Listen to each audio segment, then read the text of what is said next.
हाँ, मनुष्य किसे कहते हैं?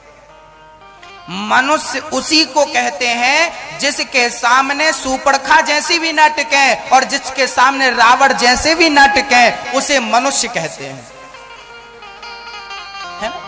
ये है मनुष्य के लक्षण। राम ने कौन सा अवतार लिया? विप्रधैनु सुर संतहित लीन मनुज अवतार। राम जी मनुष्य बनकर आए। अब मनुष्य तो आप और हम भी हैं, लेकिन ऐसे मनुष्य थोड़ी कहते हैं। आपकी मम्मी ने, आपकी माँ ने कभी आपको गधा या गधी कहा कि नहीं? गधा तू, माँ कहती है अपने बच्चे को गधा तू, ऐसी नहीं कहती, वो सचमुच गधा ही है।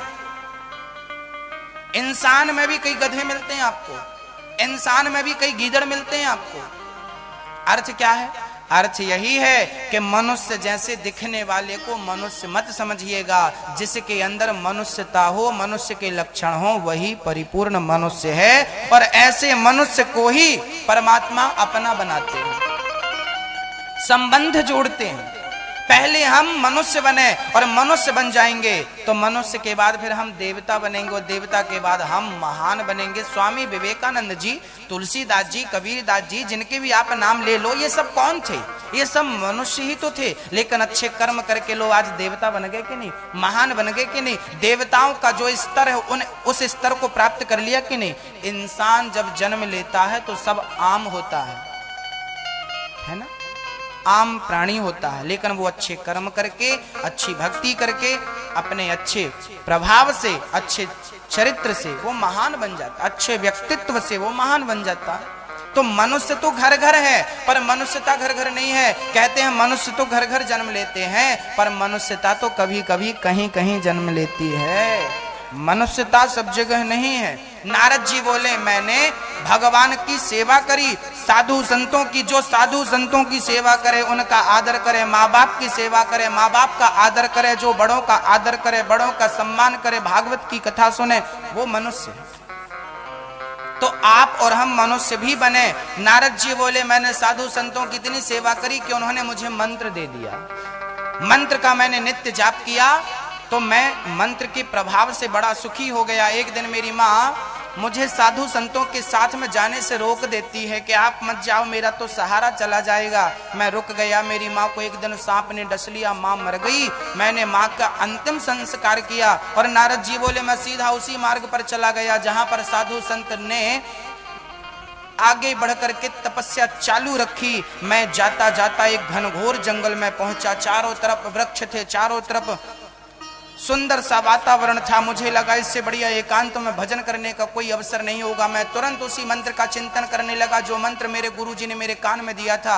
मैंने तुरंत उसका चिंतन करना शुरू किया। मुझे आनंद की अनुभूति होने लगी, मुझे आनंद आने लगा। मेरी जवानी, मेरा बुढ़ापा निकल गया। तब मेरे सामने जैसे बिजली चमकती है और चमक कर अंतर्धान हो जाती है, ऐसे ही मेरी आंखों के सामने परमात्मा का एक चित्र आया। परमात्मा ने दर्शन दिया और आते ही वो अंतर्धान हो गए। मैं व्याकुल होकर देखने लगा, प्रभु कहाँ हो, प्रभु कहाँ हो। मैं पागल सा हो गया। उसी समय आकाशवाणी हुई, इस जन्म में तुझे मेरा दर्शन नहीं होगा, अगला जन्म तेरे को मेरे दर्शन के लिए अनुकूल होगा। जो अगला जन्म आपका होगा वो जन्म मेरे दर्शन के लिए अनुकूल होगा, ये जन्म अनुकूल नहीं। अर्थ क्या है? इस जन्म में हम तपस्या करें तो इस जन्म में ही भगवान मिल जाते हैं, लेकिन नहीं मिले तो अगले जन्म में निश्चित मिलते हैं। अब यहां एक प्रश्न खड़ा हो गया, महाराज जी अगला जन्म किसने देखा? तो देखा नहीं तो क्या होता नहीं है? आप में से कितने लोग हैं जिन्होंने जगन्नाथ भगवान को नहीं देखा? जिन्होंने नहीं देखा वो हाथ उठाएंगे। बहुत बढ़िया। हम लोगों ने जगन्नाथ भगवान का अभी तक दर्शन नहीं किया, मंदिर नहीं गए। तस्वीर में तो देखा, ऐसे तो भगवान हृदय में है, देखते रहते हैं, लेकिन मंदिर जाना, कभी उस तीर्थ में जाना नहीं हुआ, उस धाम में, उस भूमि में, उस मिट्टी में जाना नहीं हुआ। अब हम जगन्नाथ नहीं गए, इसका मतलब हमने जगन्नाथ को नहीं देखा। अब नहीं देखा मतलब जगन्नाथ नहीं है, देखा ही नहीं है। अरे भाई जगन्नाथ तो है, हम वहां तक पहुंचे नहीं। जगन्नाथ तो है, रामेश्वरम तो है, पर हम रामेश्वरम तक पहुंचे नहीं। कैलाश पर्वत है, महेंद्राचल पर्वत है जहां परशुराम जी तपस्या करते हैं, है, हम वहां तक पहुंचे नहीं। ऐसे ही ईश्वर है और अगला और पिछला जन्म भी है, हम वहां तक पहुंचे नहीं ना। हाँ पहुंचेंगे, पता चलेगा। बड़े बड़े साधु संत तो अपना पिछला जन्म जानते हैं, मैं क्या था, और अगला जन्म भी जानते हैं। इसी वृंदावन में ऐसे ऐसे महान संत हो गए हैं जो अपने मरने की तारीख लिख के चले गए, मैं फलानी तारीख को फलाने बज के फलाने मिनट में मैं मर जाऊंगा। और सही में उतने समय उन्होंने शरीर छोड़ दिया और उन्हें यह भी पता था कि मुझे कहां जाना है। याद रखना मेरे भाई, 2 और 2 कितना होता है? कितना होता? 2 और 2। अब एक काम करिए, छोटे से बच्चे से पूछिए 2 और 2 कितना होता है। छोटा सा बच्चा बोलिए 2 और 2 कितना। छोटे से बच्चे को पूछोगे ना, नहीं आएगा उसको। छोटे से बच्चों को 2 और 2 पूछेंगे, नहीं आएगा। 4 और 4 कितना होता है आपको पता है, 8 और 8 कितना होता है आपको पता है, 20 और 20 कितना होता है आपको पता है। पर छोटे से बच्चों को नहीं पता कि 20 और 20 कितना होता है। आपको ज्ञात है कि 20 और 20 कितना होता है, उस बच्चे को ज्ञात नहीं है, ज्ञात होना बाकी है। ऐसे ही जिस दिन आपको भक्ति का बोध हो जाएगा, ज्ञान का बोध हो जाएगा, ऐसे आप जैसे 20 और 20 जानते हैं, ऐसे अगला और पिछला जन्म भी जान लेंगे। ये जानने से होता है। आप और 20 और 20 तक पहुंचे हैं तो आपको 20 और 20 का ज्ञान है। वो साधु संत इसकी सीमा को क्रॉस करके वहां तक पहुंच गए हैं जहां अगला और पिछला भी जाना जा सकता है। हम वहां तक पहुंचे नहीं हैं। समझ रहे? हमने हिंदी पढ़ी है, हमको तो उर्दू नहीं आती। अब उर्दू में तो हमें कोई गाली भी लिख कर दे दे तो हम कहेंगे भाई स्तुति है भगवान की। हमको नहीं आती ना, हमको उर्दू नहीं आती तो हमको उर्दू का ज्ञान नहीं है, हम उर्दू के अक्षर को नहीं पहचान पाएंगे। हमको तमिल नहीं आती, हमको महाराष्ट्र की भाषा नहीं आती, उसमें कोई लिख कर दे दे हम नहीं पढ़ पाएंगे। हमें हिंदी आती, हमें संस्कृत आती, हम पढ़ लेंगे। भाई हमने जितना पढ़ा है हम उतना ही तो समझेंगे। हमने 2 और 2 पढ़ा है तो 2 और 2 समझते हैं, लेकिन जिसने ईश्वर की पढ़ाई करी हो, भक्ति ज्ञान और वैराग्य को समझा हो, वो अगला और पिछला जन्म समझ लेता है। वहां तक पहुंचने के लिए आपको योग्य बनना होगा और ऐसे योग्य संत हमारी भूमि में थे, हैं और रहेंगे। हम वहां तक नहीं पहुंच पाए, अलग सब्जेक्ट है। अगला जन्म भी होता है और पिछला जन्म भी होता है ना? है ना? हाँ होता है। वीर सावरकर का नाम सुना होगा तो वीर सावरकर को वहां की हाई कोर्ट ने अगले जन्म की भी सजा इसी जन्म में दी थी। इतिहास पढ़ के देख लेना। एक वीर सावरकर एक ऐसे प्राणी है, एक ऐसे व्यक्ति हैं जिनको अगले जन्म की भी सजा दे दी गई थी इस जन्म में। वहां की कोर्ट ने दी थी और ये सजा। अब वो आपको विस्तार से वहां जाना होगा, मैंने केवल आपको याद दिलाया। केवल ये समझ लीजिए कि हमने इस जन्म में यदि भक्ति करी है और हमारी भक्ति अधूरी रह गई तो अगले जन्म में उसे पूरा करने का मौका भगवान हमें जरूर देते हैं। इसका एक एग्जाम्पल है ध्रुव जी महाराज। ध्रुव जी महाराज पिछले जन्म में एक साधु थे। ध्रुव जी महाराज पिछले जन्म में एक संत थे। जंगल में, घनघोर जंगल में बैठे तपस्या कर रहे थे।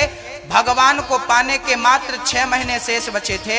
उसी समय पर एक राजा वहां से पालकी पर सवार होकर निकला तो ध्रुव जी की मतलब संत जी की नजर पड़ गई राजा पर और विचार किया कि ऐसा राजा मैं भी होता तो मैं भी पालकी में आलीशान जिंदगी जीता। उसी समय उनके प्राण निकल गए और जब प्राण निकले तो क्या हुआ?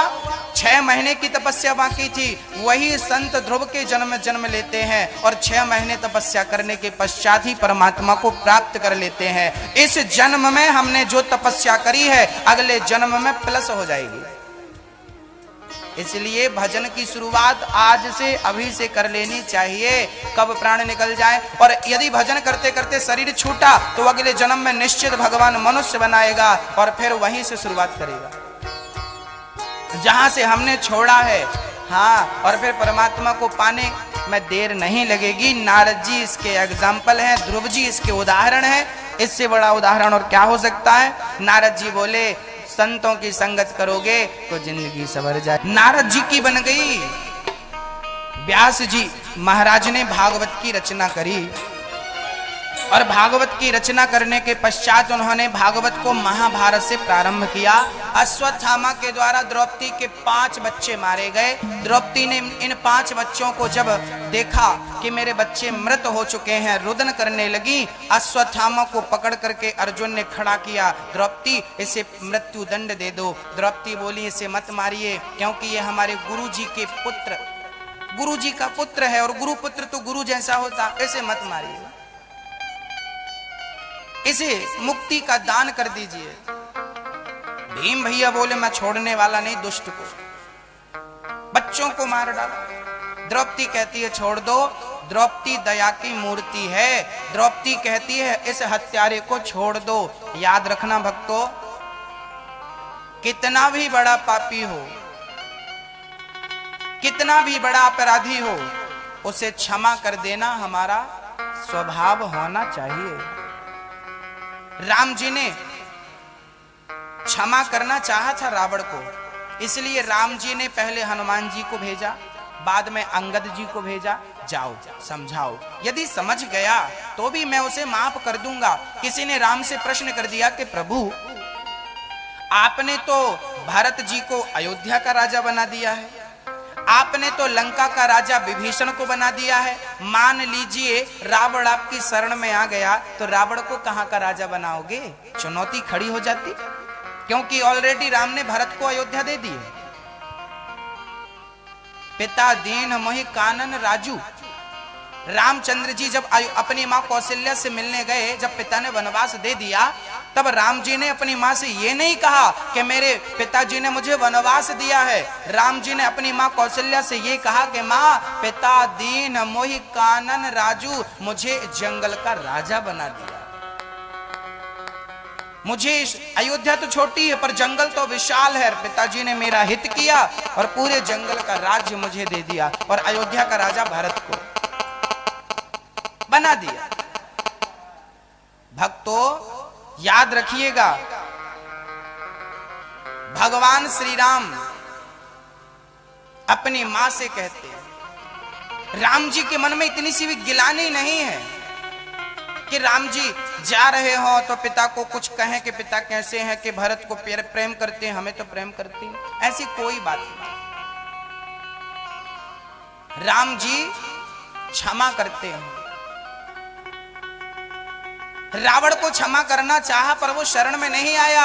अरे राम जी आप भरत को अयोध्या का राजा बना दिए हैं, आपने विभीषण को लंका का राजा बना दिया, रावण आएगा आपकी शरण में तो आप उसे कहां का राजा बनाओगे? राम कहते हैं यदि वो मेरी शरण में आ जाएगा मैं उसे अपने बैकुंठ का राजा बना दूंगा। एक बार आ तो जाए, आ जाए शरण में, बस शरणागत कहूं जे तजहि हित अनहित अनुमान, तेनर पावर पाप मय तिनहि बिलोक तो हानि।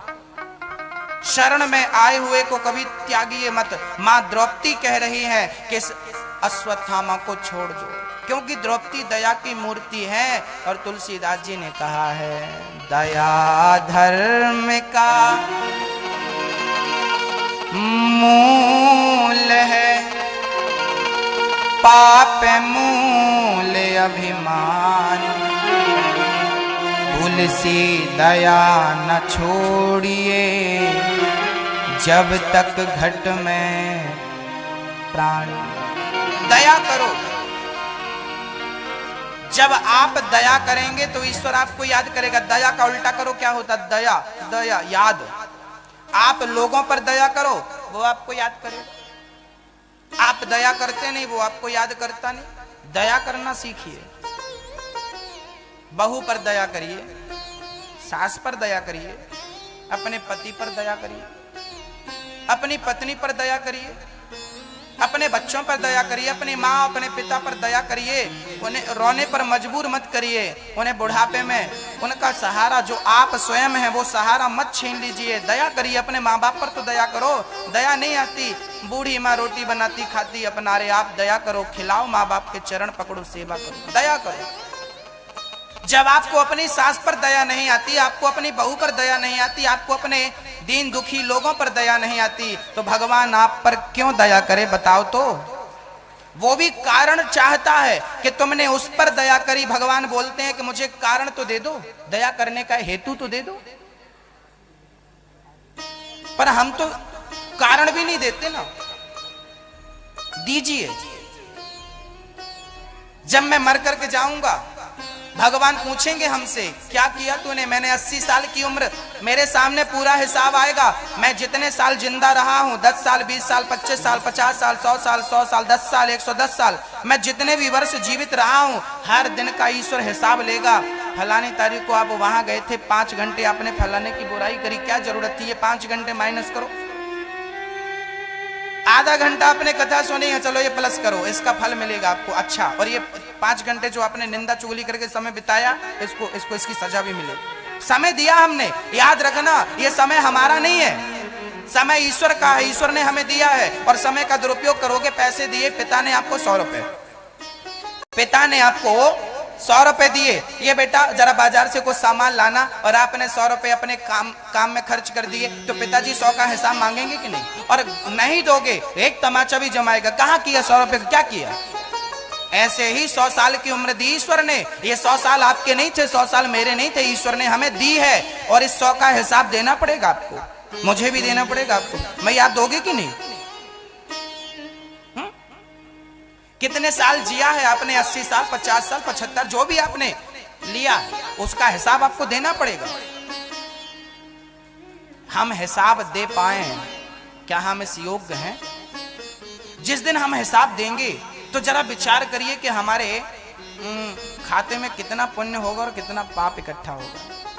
कभी आप गणित लगाइए, आप स्वयं कभी अकेले में बैठिए और अपने शुरू से लेकर आज तक का जरा हिसाब करिए कि मैंने कितना पुण्य किया। अभी तक के समय में मैंने कितना पुण्य किया, कितना मैंने दान किया, कितना मैंने धर्म किया, कितना मैंने कीर्तन किया, कितने मैंने यज्ञ किए, कितने मैंने तीर्थ करे, कितने मैंने लोगों को, दीन दुखियों को रोटी खिलाया, पानी पिलाया, दीन दुखियों के गले में हाथ, दीन दुखियों के सर में हाथ घुमाया, कितनों को गले से लगाया। ये सारा आप एक तरफ रखिए और आपने निंदा चुगली और बुराई और फलाना और ये सब एक तरफ रखिए, तो मैं आपको कह सकता हूं कि पाप का पलड़ा भारी होगा आपका।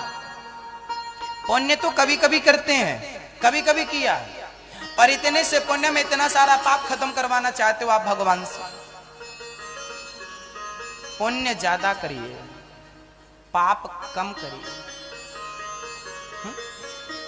कोशिश करिए कि आप आज जागे हैं तो जब तक सो नहीं जाते तब तक आपसे कोई पाप ना हो। अनायास ही, अकस्मात ही कोई पाप नहीं होने चाहिए। कोशिश करिए कि पाप ना हो तो पुण्य हो। सत्य बोले, हम चुप रहे, ज्यादा से ज्यादा चुप रहे, और बोलने के पहले सोचें कि हम जो बोल रहे हैं वो सच बोल रहे हैं या झूठ बोल रहे हैं। क्योंकि सत्य बराबर तप नहीं, झूठ बराबर पाप। जाके हृदय साच है ताके हृदय आप। भगवान तुलसीदास जी कह रहे हैं कि जिसके हृदय में सत्य है उसके हृदय में भगवान है, जिसके हृदय में सच नहीं है उसके हृदय में भगवान का क्या काम। तो पहले सत्य को बिठाइए, पहले सत्य जब बैठेगा ना तब ईश्वर अपने आप आकर बैठेगा। इसलिए विनती है मेरी, सत्य को जगह दीजिए। राम बड़े दयालु हैं, कृष्ण बड़े दयालु हैं। भक्तों, द्रौपदी कह रही है छोड़ दीजिए, क्योंकि द्रौपदी ना मां है। कौन है द्रौपदी? और मां तो करुणा की मूर्ति होती है। अच्छा, आप लोग ना किसी बच्चे की मां हो, आपके अंदर ना बहुत ममता, कहते हैं नारी के अंदर बहुत करुणा होती है, लेकिन वो सारी करुणा सास को देख के पता नहीं कहां चली जाती है। बेटे की प्रति तो बहुत करुणा होती है, पर सास के प्रति करुणा नहीं होती। साहब पता नहीं ये स्त्री कैसी बदल जाती है।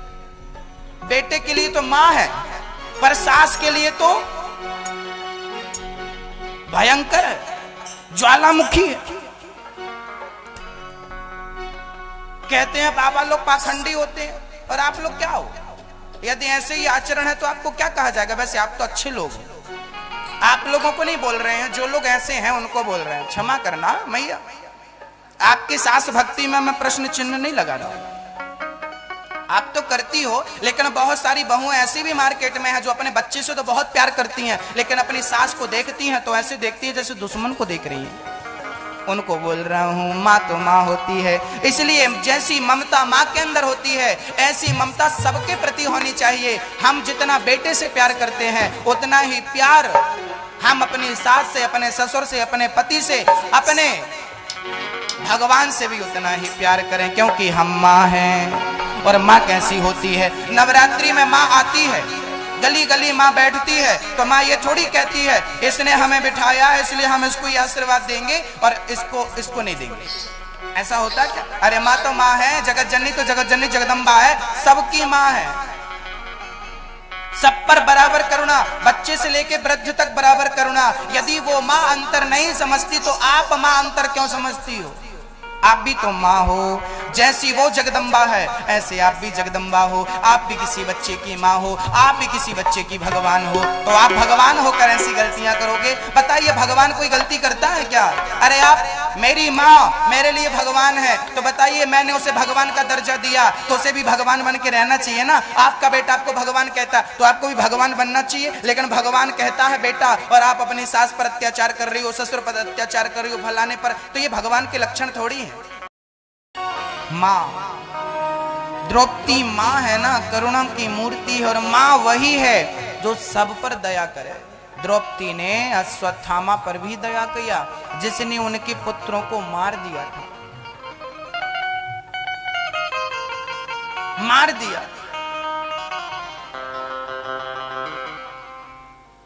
भगवान से पूछा प्रभु आप बताइए क्या करें? तब भगवान ने कहा ब्रह्म बंधुर न हंतव्य आतताई वधारण, ब्राह्मण को मारिए मत, आताताई को छोड़िए मत, इसलिए इसे मार भी दो और इसे छोड़ भी दो। भक्तों, अंत में अश्वत्थामा के सर की मणि निकालकर उसे अपमानित करके निकाल दिया। उसने अपने प्रतिशोध को लेने के लिए, उत्तरा के गर्भ को नष्ट करने के लिए ब्रह्मास्त्र चलाया। ब्रह्मास्त्र शक्ति पुंज दौड़ा दौड़ा आया और उत्तरा भगवान के श्री चरणों में जाकर के कहने लगी, हे गोविंद पाहि पाहि महायोगिन देव देव जगतपते, नान्यं त्वद्भयं पश्ये यत्र मृत्यु परस्परम्।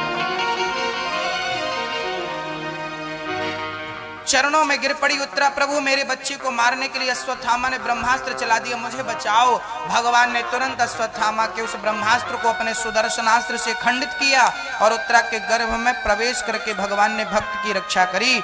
भगवान वैसे तो कभी गर्भ में जाते नहीं क्योंकि वो प्रकट होते हैं, भय प्रकट कृपाला। जैसे मेरा और आपका जन्म हुआ ऐसे भगवान का जन्म नहीं होता, भगवान प्रकट होते हैं। भय प्रकट कृपाला दीन दयाला कौशल्या हितकारी, हर्षित महतारी मुनि मनहारी, अद्भुत रूप परमात्मा प्रकट होते हैं। लेकिन आज अपने भक्त की रक्षा करने के लिए भगवान उत्तरा के गर्भ में प्रवेश कर गए। भगवान कहते हैं कि भक्त के लिए मुझे माँ के गर्भ में भी जाना पड़े तो मैं जाऊंगा और अपने भक्त को बचाऊंगा। ये अर्थ है ईश्वर का। जाते हैं,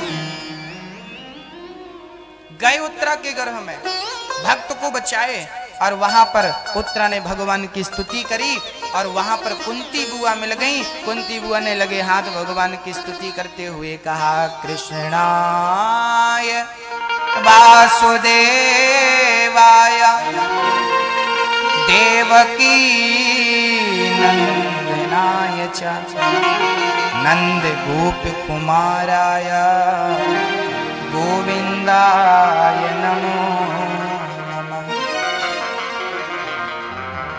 आज माँ कुंती बुआ भगवान से कहती हैं, हे गोविंद, हे श्याम सुंदर, आप पतित पावन हो, भक्त वत्सल हो, आपने मुझ पर दया करी है, आज मैं आपसे भीख मांगती हूँ। आज पहली बार माँ कुंती ने भगवान से कुछ मांगा है। मांगा है, क्या मांगा है वो भी हमें सीखना है। क्या मांगना, कभी भगवान मिल जाए तो भगवान से हम क्या मांगे? सच कहें तो हमसे मांगना भी नहीं आता। मैया आपको आता? क्या मांगना चाहिए? कभी भगवान मिले तो क्या मांगो, ये शास्त्र हमें सिखाते हैं। कुंती बुआ कहती हैं, गोविंद आप भक्त वत्सल हो, आप मुझे आज कुछ दीजिए। हाँ हाँ बुआ मांगो, क्या चाहती हो? कुंती बुआ ने जो मांगा ना भगवान से, सच कहें तो भगवान के पास वो था ही नहीं देने को।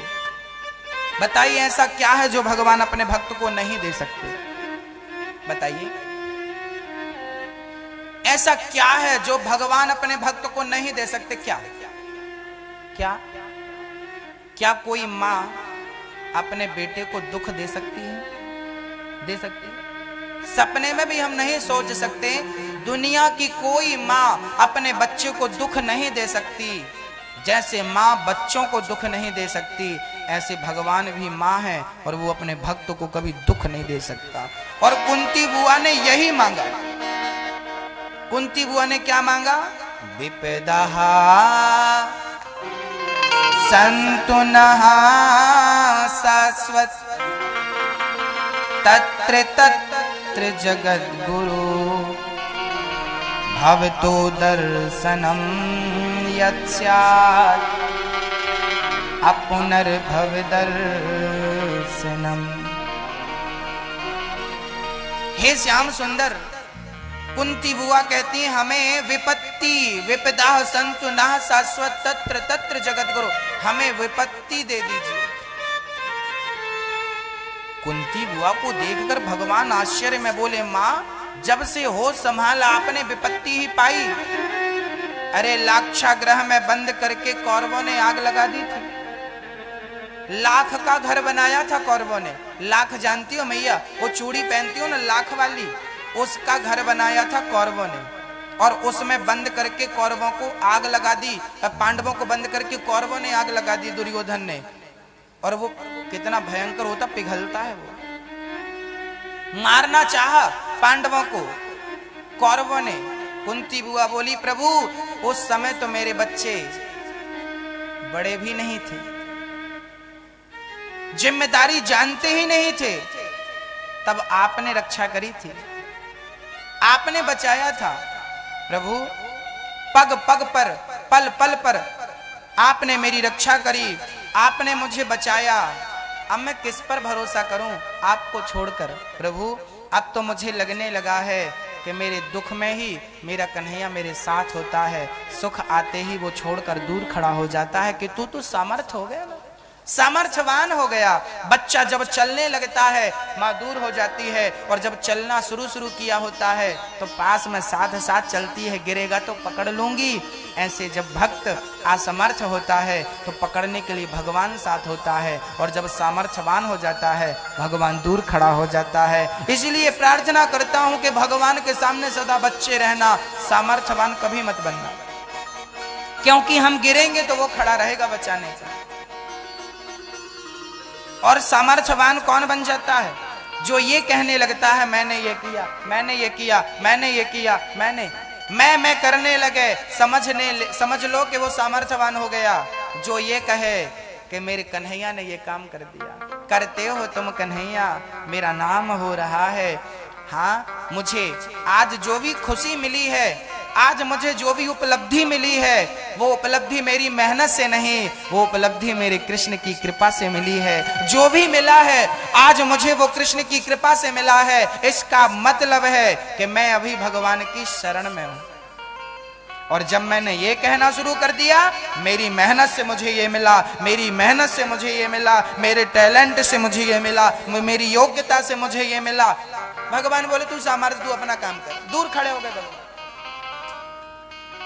इसलिए मत कहो कि मैंने कुछ किया, कहो कि मैंने नहीं, मेरे गोविंद ने किया।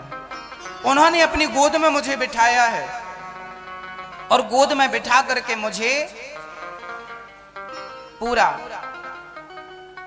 सुख दिया है। जो भी मुझे उपलब्धियां मिली हैं, जो भी आज तक मैंने पाया है, वो कृष्ण कृपा से पाया है, अपने टैलेंट अपनी मेहनत से नहीं पाई। मेरी मेहनत तो, अरे मेहनत से कुछ मिलता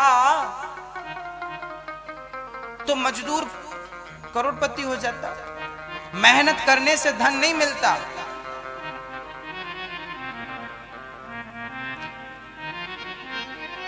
मेहनत करने से धन मिल जाता तो मजदूर धनवान हो जाता।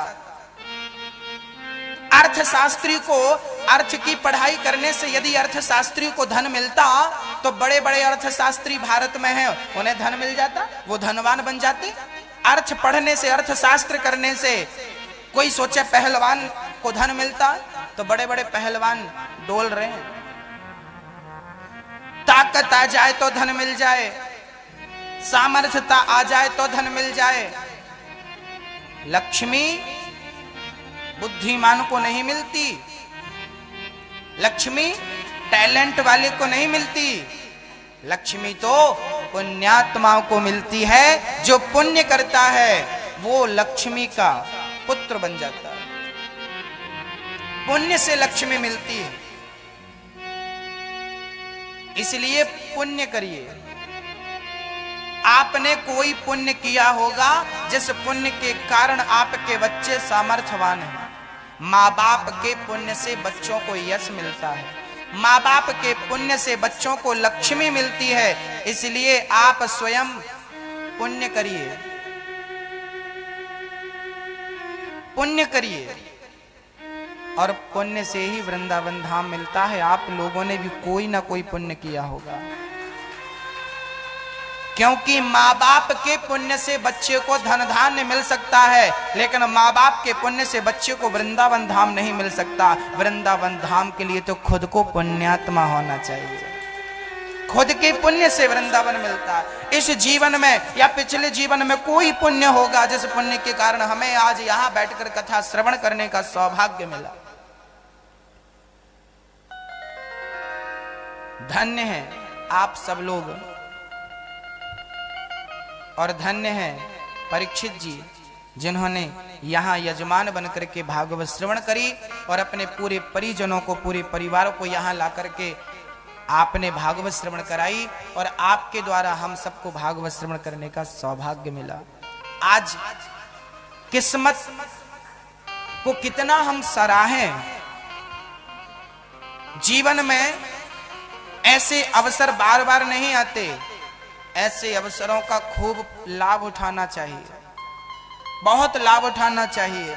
कुछ मैया लोग बोली गुरुजी हम नहीं आ पाएंगे, बच्चों के एग्जाम है, कोई पढ़ाई है तो कोई ये काम है तो कोई ये काम है। हमने कहा एग्जाम तो बहाना है, हमने कहा कि तुम्हारे काम आ गए ये तो बहाना है। बिहारी जी को बुलाना ही नहीं था, जिनको बुलाया तो वो काम धंधे के बीच में भी आ गए। एक बच्चा हमें कल मिला, गुरुजी हमारे एग्जाम चल रहे थे फिर भी हम आए। हमने कहा फिर एग्जाम क्या? बोले हम दे देंगे, मेडिकल लगा देंगे, और मेडिकल लगाने के पश्चात हम कवर कर लेंगे अपनी पढ़ाई को, हम पढ़ाई भी कर लेंगे और हम कथा भी नहीं छोड़ेंगे। धन्य है ऐसे बच्चे, पढ़ाई भी करेंगे और कथा भी सुनेंगे। मतलब हम धर्म से भी जुड़े रहेंगे और धर्म के साथ अपने कर्तव्य से भी जुड़े रहेंगे। अच्छी बात, भगवान आपको महान बनाए, सारी खुशियां आपकी झोली में मेरे गोविंद डाल दें, बस यही प्रार्थना है। उसके लिए हमें जुड़े रहना पड़ेगा, जुड़े रहिए। कुंती बुआ बोली भरी सभा में मेरी बहू की लाज लूटनी चाहिए, वस्त्र का हरण करना चाहा। दुशासन ने कन्हैया क्या आपने बचाया नहीं था? हाँ हाँ बुआ मैंने बचाया था। कुंती बुआ बोली विपत्ति नहीं आती तो आप नहीं आते। याद रखना आगे आगे विपत्ति होती है और पीछे पीछे कन्हैया होता है। विपत्ति आने दो, क्योंकि विपत्ति आएगी तो कृष्ण भी आएगा।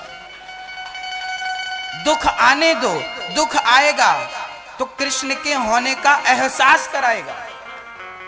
कोई आपके साथ है, ये बात पता कब चलता है? कब चलती है ये बात? पता तब चलती है जब विपत्ति। इसलिए तो कहा है दुख में सुमिरन सब करें, सुख में करें न कोई। सुख आ जाएगा तो लोग सोएंगे। 10 बजे सो के उठते हैं साहब जी। वृंदावन के भूमि में भी यदि आप 10 बजे सो के उठे तो इससे बड़ा दुर्भाग्य कुछ नहीं। कितने बजे? वृंदावन भूमि में भी लेट उठे सोकर तो इससे बड़ा दुर्भाग्य कुछ नहीं है। फिर तो घोर कलयुग बैठा है खोपड़ी में जो पुण्य करने नहीं देता। यहां पर 5 बजे उठ जाओ, 4 बजे उठ जाओ, लेट सोइए। और ये नहीं गुरुजी पर जल्दी सोने दो।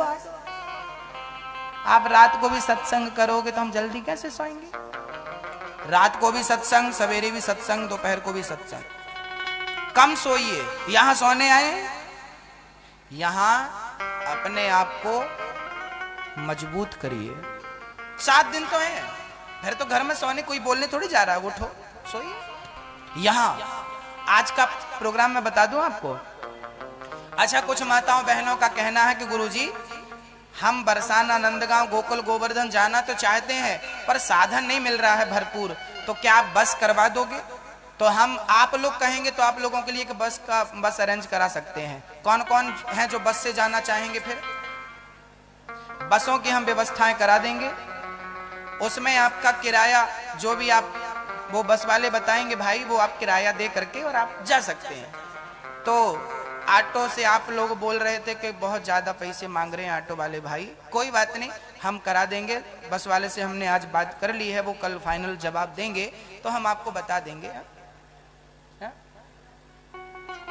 वो पर व्यक्ति का जो किराया बताएगा वो देख लेंगे कि बस वाला बताएगा, वो बस से फिर आप लोग बात कर रहे हैं। हम तो बस वाले को लाके खड़ा कर देंगे, आप लोग बात कर लेना। आप लोग जाइए नंदगांव, बरसाना, गोकुल, गोवर्धन, ऐसे में क्या सब टीम साथ में रहेगी, सब लोग तो अच्छा लगेगा पर आप दर्शन भी। अच्छा, आज का प्रोग्राम है, हम सोचे थे कि आज शाम को, और कोई काम तो है नहीं, चलो वृंदावन की परिक्रमा लगा लेते हैं।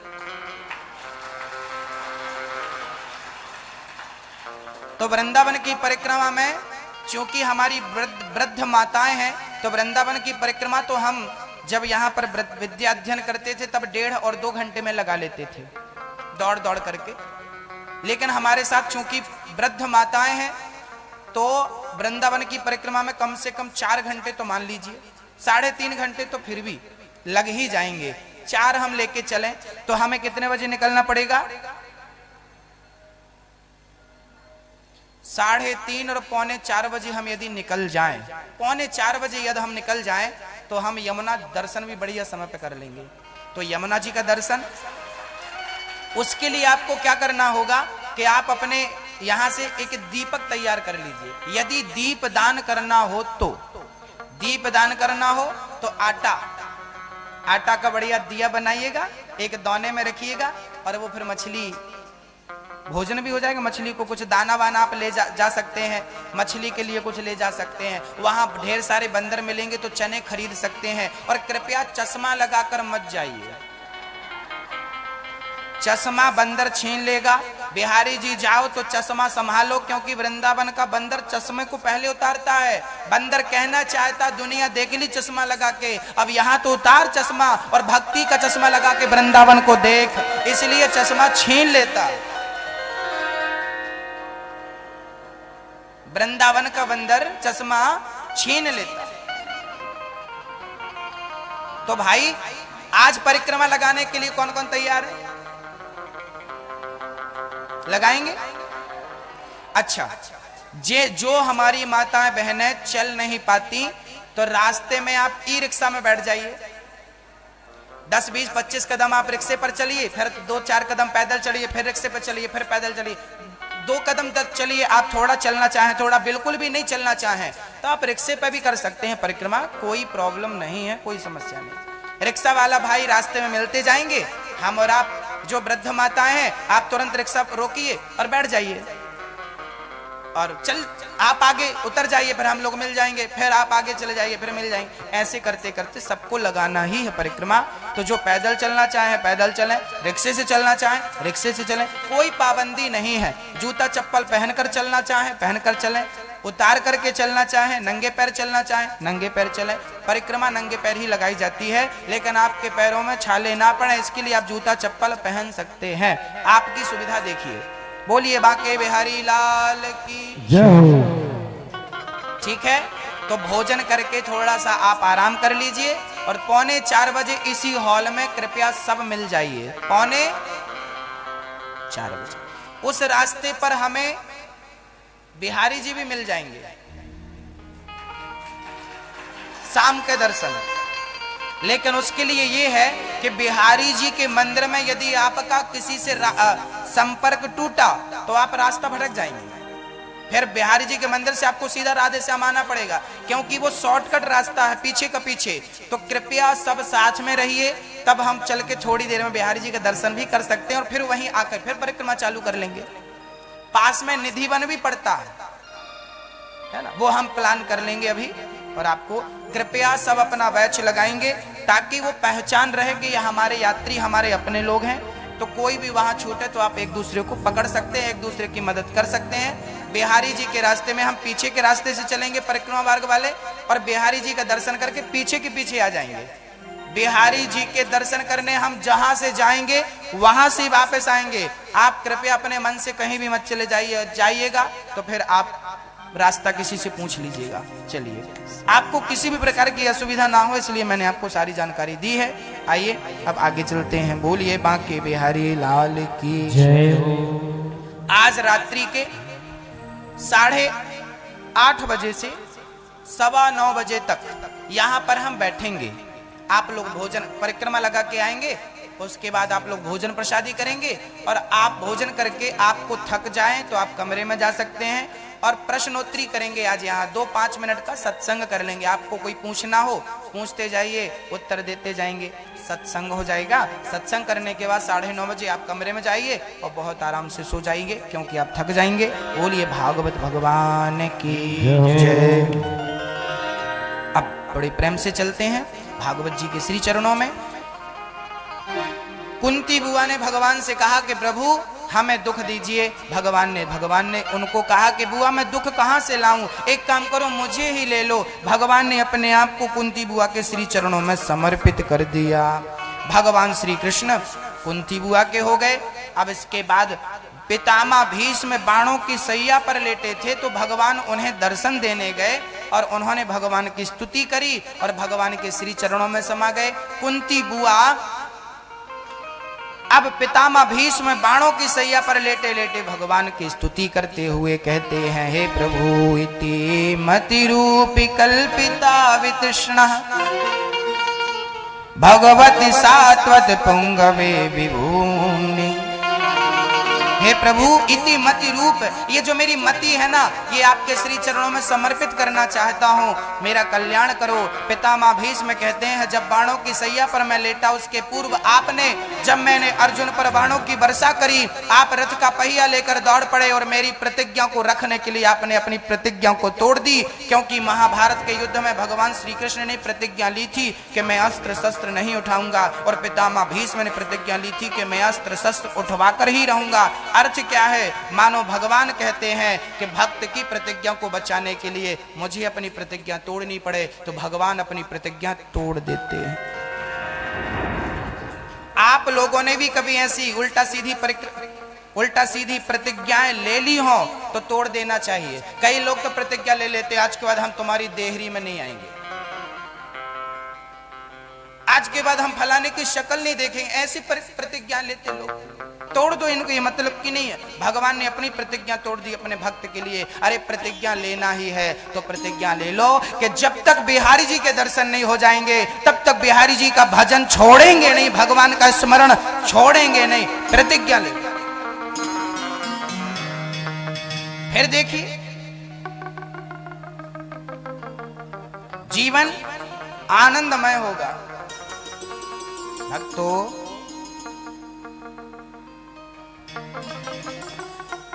कुंती बुआ द्रौपदी सामने खड़ी है और पितामह कह रहे हैं कि मैंने आपका दर्शन करके जीवन को कृतार्थ कर लिया।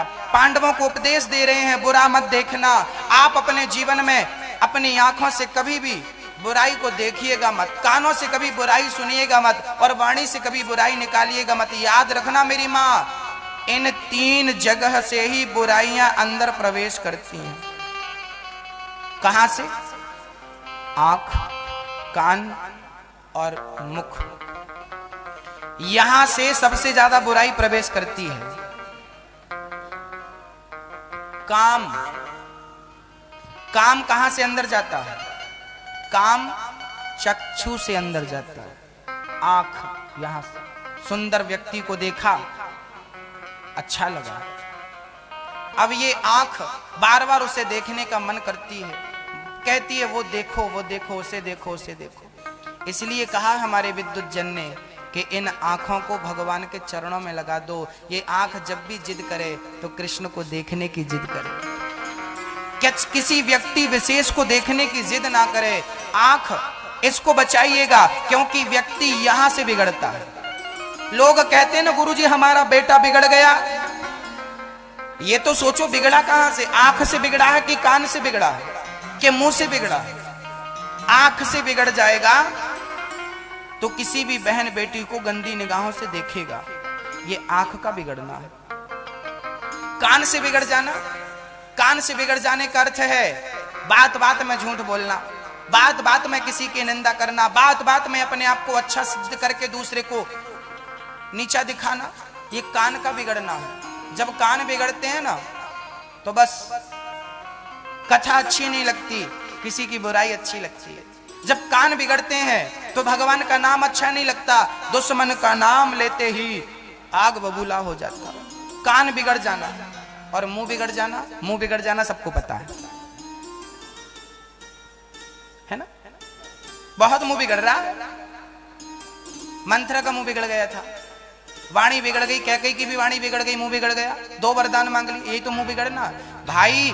ना वाणी बिगड़े, ना कर्ण बिगड़े, ना चक्षु बिगड़े। यदि आंख देखना चाहे तो कृष्ण को, कान सुनना चाहे तो कृष्ण कथा को, और जिह्वा कुछ कहना चाहे तो कृष्ण के नाम को। बस ये 3 को एक में ही लगा दो, एक का ही नाम पकड़ा दो। चलो एक ही काम करो तुम तीनों, अलग अलग नहीं, एक ही काम करो। इसलिए तो कहा है, मीरा से किसी ने पूछा किसे देख रही हो, कहां जा रही हो? क्या होती है? बुलाते यहाँ, कहां गए? अच्छा वहां गए, क्या हुआ? सुनो, बात बात में ना फिर वो यहाँ वहां करते करते फिर वो मैटर पे आ जाते हैं, मुद्दे पे, सास और बहू के। तो मीरा से कोई पूछा कि कहां गई थी, क्या कर रही हो, रो क्यों रही हो, हंस क्यों रही हो, जा कहां रही हो, आ कहां से रही हो? मीरा से 1000 प्रश्न करते थे दुनिया वाले, पर मीरा कहती अब किसी को कुछ बताने की हमें फुर्सत नहीं। क्यों बताने की फुर्सत नहीं है? क्योंकि दिल लग गया है ना, दिल श्याम को दे दिया। अब तो डूब गई मीरा, अब तो मीरा की तरह हम भी बन जाएं। दुनिया क्या कहती है, हमें अच्छा कहती है या बुरा कहती है, हमें ध्यान नहीं देना। लोग हमारी आलोचना करते हैं कि स्तुति करते हैं, हमें ध्यान नहीं देना। आलोचना और स्तुति में फंस जाओगे तो आगे नहीं बढ़ पाओगे। व्यक्ति वही आगे जाता है जो आलोचना और स्तुति के जंजीर को चीर देता है, तोड़ देता है।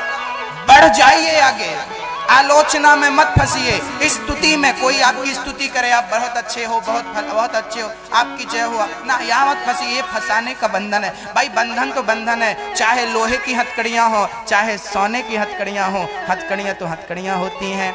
स्तुति जो है वो सोने की हथकड़ी है, आलोचना जो है वो लोहे की हथकड़ी है। हथकड़ियां दोनों ही। इसलिए हमारे भागवत में लिखा है गुण दोष दृश्य दोषः।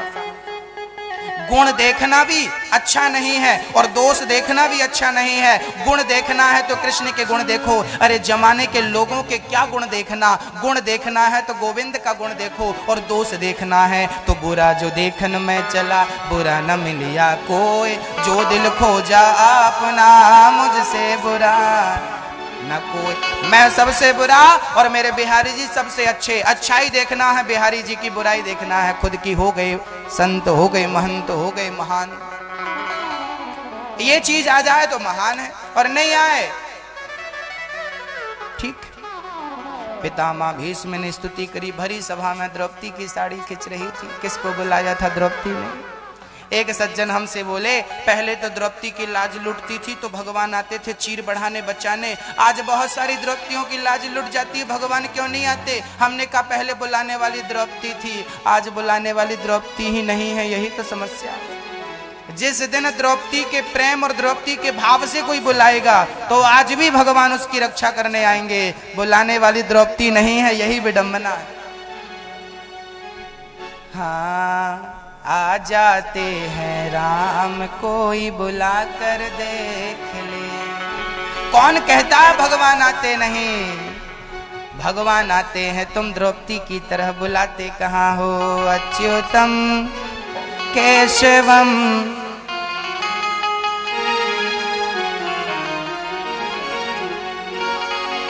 कौन कहता है भगवान आते नहीं? द्रौपदी की तरह तुम बुलाते नहीं। अच्युतम केशवम कृष्ण दामोदरम राम नारायणम जानकी वल्लभम। अच्युतम केशवम कृष्ण दामोदरम राम नारायणम जानकी वल्लभम। कौन कहता है भगवान खाते नहीं? कौन कहता है भगवान खाते नहीं? माँ यशोदा के जैसे खिलाते नहीं। अच्युतम केशवम राम नारायणम जानकी रामचंद्रम भजे। कौन कहता है भगवान सोते नहीं? कौन कहता है भगवान सोते नहीं? माँ यशोदा के जैसे सुलाते नहीं। अच्युतम केशवम राम नारायणम कृष्ण दामोदरम वासुदेवम हरि श्रीधरम माधवम गोपिका वल्लभम जानकी नायकम रामचंद्रम भजे। कौन कहता है भगवान आते नहीं? द्रौपदी की तरह तुम बुलाते नहीं। आ गए भगवान द्रौपदी के बुलाने पर। साड़ी खींच रही है। द्रौपदी की साड़ी खींचने वाला कौन? दुशासन। दुशासन ने कहा साड़ी बीच नारी है कि नारी बीच साड़ी है कि साड़ी ही की नारी है कि नारी ही की साड़ी है। द्रौपदी बोली मूर्ख, ना साड़ी बीच नारी है ना नारी बीच साड़ी है, ना साड़ी ही की नारी है ना नारी ही की साड़ी है। ये तो मेरा वृंदावन बिहारी है जो साड़ी बनकर खिंचा जा रहा है। खिंचा वस्त्र का अवतार लेते हैं भगवान अपनी बहन के लिए। भगवान नरसिंह बन गए, खंबे से निकल आए। भगवान अपने भक्त के लिए कभी धनवंतरी तो कभी वामन बनते हैं। आज अपनी बहन के लिए भगवान ने वस्त्र अवतार धारण करते हैं। अपने भाई भरत के लिए खड़ाऊ का अवतार धारण करते हैं। भगवान के रूप अनंत है। हरि व्यापक सर्वत्र समाना, सब में समान रूप से विद्यमान। ईश्वर सर्वव्यापी है। द्रौपदी की साड़ी भगवान ने बड़ी कर दी। ढेर लग गया साड़ी का। दुशासन थक गया, कहां से आई? कृपा थी ना। कौन कहता भगवान आते नहीं? आते नहीं होते तो आज तक 5,500 साल पुरानी घटना है ये। 5,500 वर्ष से भी ज्यादा पुरानी घटना है ये। द्रौपदी के चीर हरण की आज तक याद किया जाता है। ऐसा हुआ है तो याद किया जाता है।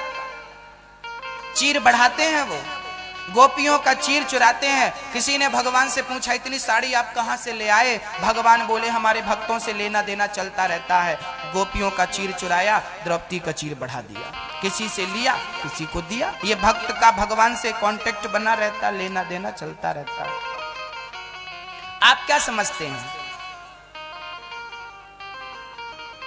आप जब दान करते हैं कोई अच्छे काम के लिए तो आपको क्या लगता है? भागवत जी में जब आप दान करते हैं, खर्च करते हैं, भागवत जी सुनवाते हैं, आप भागवत जी करवाओ तो जो खर्चा आता है आपको क्या लगता है? वो खर्चा व्यर्थ चला गया ना। आपने भगवान के लिए जितना खर्चा किया है, आपने भगवान को जितना दान दिया है, एक रुपए भी व्यर्थ नहीं है। भगवान आपसे लेता है और जरूरतमंदों को देता है, और जरूरत पड़ती है तो दूसरों से लेकर आपको भी देता है। एक मंदिर ऐसा है जहां आज भी भगवान ने कुबेर से उधार लिया था। मैं ये कथा आपको कल सुनाऊंगा। आज भी भारत में एक ऐसा मंदिर है, एक समय भगवान को पैसों की जरूरत पड़ी थी, तब भगवान ने कुबेर से पैसे मांगे थे उधार। और आज भी पता आपको, तिरुपति बालाजी, ये जो बालाजी है ना, तिरुपति बालाजी हैं, वहां भगवान बालाजी ने एक बार कुबेर से पैसे मांगे थे उधार, और भगवान बोले थे कि मैं कलयुग में आपके पैसे चुका दूंगा। तो आज भी वहां पर भक्त जो दान करते हैं वो भगवान लेते हैं, वो किसी को मिलता नहीं है। आज भी वहां पर चुका रहे हैं भगवान भक्तों से ले लेकर। मैंने आज आपसे 5,000 रुपए उधार ले लिए और धीरे धीरे करके मैं आपको चुका दूंगा। जैसे आपने भगवान की कथा में दान किया, ये हमारे तरफ से 5,000 का दान, हमारी तरफ से 10,000 का दान, हमारी तरफ से 20, हमारी जितनी सामर्थ्यता, हमारी तरफ से ये दान है। भागवत जी में दान है, धर्म के लिए दान है। जो दान आपने दिया वो दान भगवान तुरंत स्वीकार कर लेते हैं और उस दान को आपका लिख लेते हैं। फलाने भक्त की तरफ से 5,000, फलाने भक्त की तरफ से 21,000 लिख गया भगवान की डायरी में, और आपसे लेकर जरूरतमंदों को दे दिया। और जब कभी आपको जरूरत पड़ेगी तो उस 5,000 के बदले 5 लाख और 5 करोड़ की व्यवस्था वो करेगा। इसलिए कहते हैं दान करते रहो। राजा हरिश्चंद्र ने दान दिया था ना, दिया था। दानवीर कर्ण ने अपने कुंडल और कवच का दान दिया था। पता था कि मैं ये कवच कुंडल पहनूंगा तो मुझे कोई मार नहीं सकता, क्योंकि जन्म से ही कवच कुंडल थे। दान कर दिया।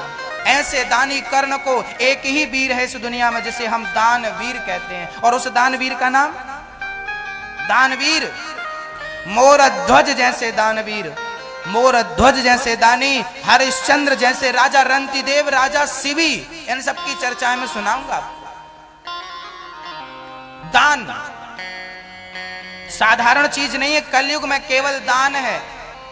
3 पैर टूट गए हैं धर्म के, धर्म अर्थ काम और मोक्ष, सत्य दया दान और तप।